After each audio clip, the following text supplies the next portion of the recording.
हर हर महादेव, श्री शिवाय नमस्तुभ्यम। कैसे हो आप सब, ये बताने के लिए कमेंट बॉक्स में जा कर के आप जिनका पूजन करते हैं, जिनके आराध्य हैं, जिनका को मानते हैं, उनका नाम अवश्य लिखिएगा। तो ये सबसे पहला उपाय, अगर आप कहीं पर अटक रहे हैं, जो कोई भी काम हो, चाहे वो कर्ज से जुड़ा परेशानी हो, चाहे आपकी कोई मनोकामना से जुड़ी हुई हो, मतलब आप जिस या फिर व्यापार नहीं चल रहा है, तो आपको ये उपाय एक कुंदकेश्वर महादेव का नाम लेकर ये एक छोटा सा उपाय करना है। आप कहीं पर भी अटक रहे हो, किसी भी काम को पूरा करना चाहते हो, पूरा करने जाते हो, लेकिन वो काम अटक जाता है, रुक जाता है, वो काम पूर्ण नहीं हो पाता है। चाहे आप, कई बार क्या होता है, हम कोई पूजा रखते हैं, लेकिन हमने मन में पूजा का विचार बना लिया और हमने पूजा की पूरी व्यवस्था भी कर ली, लेकिन वो किसी न किसी कारण से टल जाता है वो काम। चाहे इसी प्रकार हम व्यापार सोच रहे हैं कि हम चालू कर देते हैं ये काम, ठीक है, लेकिन वो काम चालू करने के लिए पूरी हमने तैयारी कर ली, सब कुछ कर लिया, लेकिन किसी ने कह दिया, टोक दिया, कुछ भी कह दिया, तो वो अटक जाता। तो उस समस्या को दूर करने के लिए हमें एक छोटा सा उपाय करना है। वो कैसे करना है? सबसे पहले आपको एक तांबे के पात्र में एक लोटा जल ले लेना और आपको एक सफ़ेद पुष्प ले लेना है। कुंदकेश्वर महादेव का नाम लेकर के ये उपाय करना है। अब आपको क्या करना है, पहुँच जाना है महादेव के मंदिर में। देवों के देव महादेव के मंदिर में, जो भी आपके आसपास महादेव का मंदिर है, शिवलिंग भी स्थापित है, वहाँ पर आप पहुँच जाइए। अब कुंदकेश्वर महादेव का नाम लेकर के या तो आप एक सफ़ेद पुष्प चढ़ा दीजिए अपनी कामना कहते हुए, और फिर उसके बाद एक लोटा जल शिवलिंग के ऊपर धीरे धीरे स्लो मोशन में, धीरे धीरे की धार में आपको श्री शिवाय नमस्तुभ्यम मंत्र का जाप करते हुए एक लोटा जल और सबसे पहले एक पुष्प चढ़ा देना। तो इस तरह से अपनी कामना कहते हुए भोलेनाथ से ये उपाय करना। या फिर आप क्या कर सकते हो, जो आपने एक लोटा जल लिया है, वो लोटा जल लेकर के पहुंच जाइए महादेव के मंदिर में, उस पर सफ़ेद पुष्प डाल दीजिए और अपनी कामना कहते हुए शिवलिंग के ऊपर ये जल समर्पित कर दीजिए। जल्द ही आप देखेंगे कि आपका जो काम अटक रहा था वो पूर्ण होगा। अगला उपाय, कितना भी परेशान हो, मन अशांत रहता है, बिल्कुल आप डिप्रेशन में चले जाते हो, बिल्कुल मन शांत नहीं रहता है, तो आपको ये उपाय करना है, ठीक है।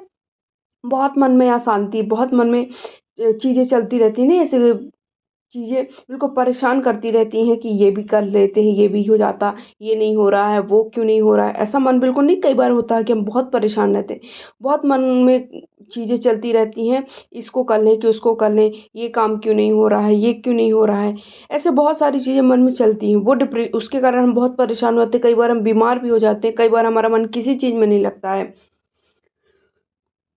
तब हमें क्या करना है, इस उपाय को करना है। कैसे करना है, अब आप ये समझिए कि हमने बता दिया कि उपाय क्यों करना है, ये बताया, अब उपाय कैसे करना है। एक कटोरी ले लीजिए, एक कटोरी पर एक चम्मच थोड़ा सा घी ले लीजिए और एक लोटा जल ले लीजिए।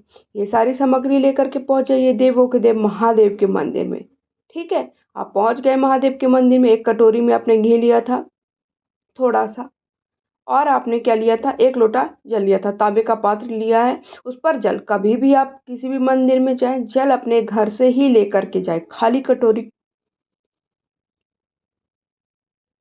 खाली बर्तन लेके ना जाएं कि आपने खाली लोटा ले लिया, आप पहुंच गए मंदिर मंदिर में, ऐसा ना करें। अपने घर से ही जल भर के ले जाएं, तभी आपको पुण्य की प्राप्ति होगी, तभी आपको लाभ की प्राप्ति होगी, ठीक है। आपने लोटा का जल ले लिया, कटोरी में घी ले लिया। अब आप जब शिव जी के मंदिर में पहुंचोगे, तो अब आपको उपाय कैसे करना है। उपाय किसके लिए है? मन जब आपका शांत रहे, परेशान रहे, आप डिप्रेशन में चले जाएं, कोई भी कार्य पूर्ण नहीं हो रहा, हम बार बार परेशान हो रहे हैं, हमारा दिमाग बिल्कुल काम करना बंद हो रहा है कि हमें ये काम चालू करना चाहिए, चालू करने का सोचते हैं, लेकिन मन में इतनी चीज़ें आ जाती हैं कि हम उस काम को पूर्ण नहीं कर पाते हैं। तब हमें इस उपाय को करना है।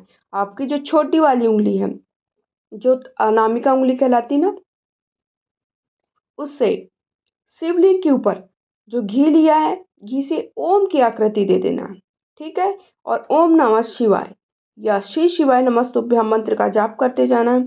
शिवलिंग के ऊपर ओम की आकृति देते हुए ओम बना देना है, ठीक है। दिखना है, नहीं दिखता है, ऐसा कोई बात नहीं है, आप मन से ओम की आकृति बन, एक लोटा जल समर्पित कर दीजिए, आपका उपाय पूर्ण होगा, आपकी जो भी मन की अशांति है वो दूर होगी। अब अगला उपाय, सफ़ेद पुष्प का और एक लोटा जल का उपाय, ये तीसरा उपाय और अंतिम उपाय। ये कब करना है आपको, ये ध्यान से सुनिएगा। अगर आपके पास सफ़ेद पुष्प है, थोड़ा ज़्यादा संख्या में सफ़ेद पुष्प, 2 हैं, 4 हैं, 5 हैं, 7 है, 11 है, 21 है, जितने आपके पास सफ़ेद पुष्प नहीं है बहुत ज़्यादा, तो एक ही सफ़ेद पुष्प को अच्छे से आप तोड़ लीजिए, उनकी पंखुड़ियों को निकाल लीजिए। ये उपाय आपको करना है 12 और 13 सितंबर को, शिवरात्रि और प्रदोष पर। ठीक है, जो शिवरात्रि होती है, मासिक शिवरात्रि हमेशा हर महीने आती है, तो मासिक शिवरात्रि में अगर आपने ये उपाय कर लिया, अगली शिवरात्रि पर ये आप प्रदोष सुबह से शाम तक प्रदोष काल में ये उपाय करेंगे तो ज़्यादा उचित रहता है, ज़्यादा फलकारी रहता है। तो आप प्रदोष काल में ये उपाय कर लेंगे, अगली शिवरात्रि आएगी तब आप देखेंगे कि आपका जो भोले भंडारी है, जो शिव जी हैं, वो आप पर क्या कृपा किया, क्या आप पर वो कृपा किए हैं और आपको क्या लाभ की प्राप्ति हुई है, ये आप मुझे अगले शिवरात्रि या प्रदोष तक बताएंगे उपाय करने के बाद। पहले आप उपाय को करेंगे फिर बताएंगे कि हाँ मुझे लाभ प्राप्त हुआ है कि नहीं, हाँ मेरे जीवन में जो समस्याएं थी, जो परेशानियां थी, जो मनोकामनाएं पूर्ण कराना चाहते थे वो पूर्ण हुई हैं कि नहीं, ये आप उपाय करने के बाद मुझे ज़रूर बताइएगा। ठीक है, अब उपाय आपको कैसे करना। आपने ढेर सारे सफ़ेद पुष्प ले लिए, आपके घर में हैं, नहीं है तो मैंने कहा ना कि एक सफ़ेद पुष्प की ही आप पंखुड़ियाँ निकाल लीजिए, एक लोटा जल ले लीजिए, पहुंच जाइए देवों के देव महादेव के मंदिर में। उससे पहले अभी तक आपने मेरे चैनल को सब्सक्राइब नहीं किया है, पहली बार चैनल पे आए हैं, इसी तरह नए नए उपाय जानने के लिए चैनल को सब्सक्राइब करिए, वीडियो को लाइक शेयर करें, कमेंट बॉक्स में जाकर के हर हर महादेव, श्री शिवाय नमस्तुभ्यं, ओम भगवते वासुदेवाय नमः, जय श्री कृष्णा, या फिर जिनको भी आप पूजन करते हो उनका नाम अवश्य लिखें। अब आपको उपाय क्या करना है, जो सफ़ेद पुष्प है ना उनकी पंखुड़ियों को निकाल करके इस तरह से देखिए, आपको जो शिवलिंग की जो जलाधारी है ना वहाँ पर इस तरह से इसको सजा देना, फूलों से जलाधारी को बढ़िया से सजा देना, पूरे जो शिवलिंग है सबको सजा दीजिए अच्छे से फूलों को से। ये करना है आपको 12 सितंबर प्रदोष और 13 सितंबर शिवरात्रि के दिन, और एक लोटा जल समर्पित कर देना है अपनी कामना कहते हुए। अगले शिवरात्रि तक, अगला जो मासिक शिवरात्रि आएगी उस तक आपकी जो भी कामना होगी वो पूर्ण होगी। तो इस तरह से ये एक छोटा सा उपाय आपको करना है। इस तरह से मैंने आपको 3 उपाय बताए हैं। अगर वीडियो पसंद आए कमेंट बॉक्स में जाकर हर हर महादेव लिखना ना भूलें, वीडियो लाइक शेयर करें।